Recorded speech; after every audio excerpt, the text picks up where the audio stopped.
spirits have played the leading roles in our nightmares and our favorite horror films. But are they a real threat, or just a figment of our imagination?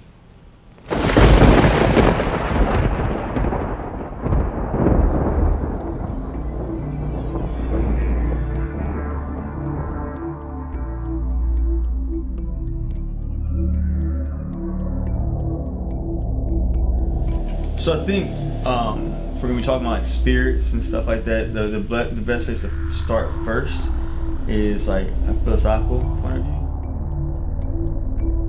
We go back thousands of years, like the philosophers Plato, Socrates, Aristotle, they all had like a very rich angelology. Socrates believed that each person had a guardian spirit that was with them throughout their life, and at the end of their life, that spirit would either help them in their judgment to get to heaven, or if they were bad, it would judge them in a bad way. It's been thousands of years since the time of Plato, but it seems some people today still share his belief that there may be spirits walking among us. It was 2005, and it was the day of my grandmother's funeral, and I had left the service early to go back to her house with my mom to help prepare the meal for everyone coming over to visit. And I was walking around the house because it was like a beautiful old house, and I walked into one of the back rooms, and as I walked into the room, it felt like something went through me. I wasn't scared, I wasn't like worried about anything, but it was just something that happened, and I stood there for a little bit trying to figure out what this could have been, and I couldn't make sense of it. I don't know if it was paranormal or not, but it was just something I couldn't explain. I had something that might be considered as an experience happen, but I can't say if it was the ghost of my friend or not.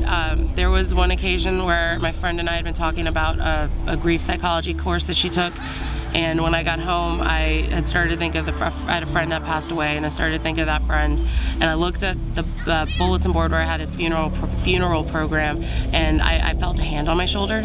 So I can't say if it was my friend's hand or just my mind playing a trick on me. But that happened. That was kind of sort of a little paranormal. And then same friend, there was one night I was leaving, and it was right after, about a month after he died, and I saw his face in the back of a truck, my brother's truck. And I don't know if I actually saw it or if it was just that I thought I saw it. But those are the only two experiences I've had that I can explain. Sometimes people have like, they're like a house haunted or something like that. We have all these TV shows right now about that. Yeah. And it's not necessarily haunted. Like sometimes if things are just moving, or if lights are flickering or whatever, just randomly, it's probably a soul in purgatory, right?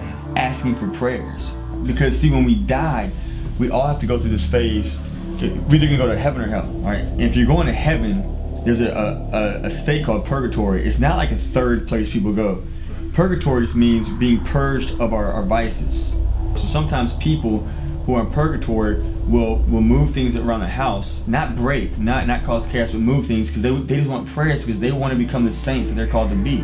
The demonic wants to cause chaos, so the demonic will sit there and break stuff and like cause a lot of disorder. And in those cases, that's where it would be helpful to have maybe a priest come and pray prayers of deliverance on the property or something like that, right?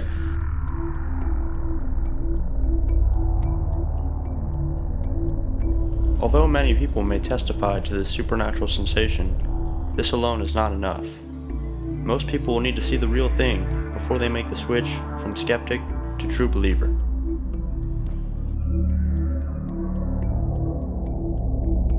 I'd like to believe in it, just the thought of life after death is very interesting. I've only had one experience, and I don't know if it was supernatural or not, but it is something I'd like to believe in, but without, further facts, I don't think I can make a proper decision about what I really believe in. I'm kind of around a skeptic part, because I wouldn't say I don't believe it completely. It's that I don't think it makes sense to me. So I'm open to believing it, but it just right now it does not make sense to me.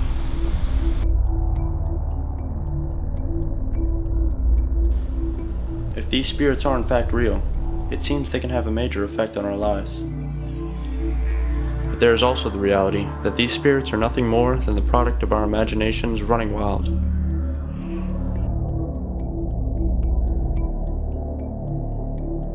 think it's a power of suggestion, and I think it's also the power of self-suggestion. So if you go into a situation and you're told that you'll see a ghost or you'll see a spirit or something, I think that your mind will make you think you saw it, but not necessarily actually see it. An example would be a hotel that my parents used to work at in Oklahoma City. It's called the Skirvin Hilton.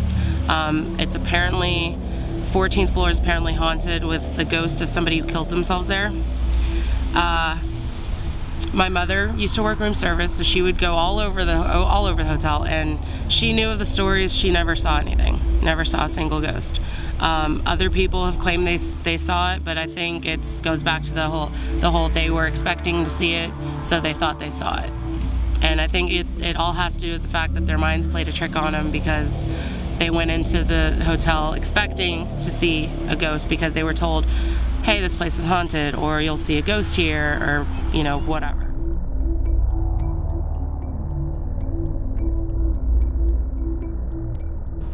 Our beliefs carry us through life.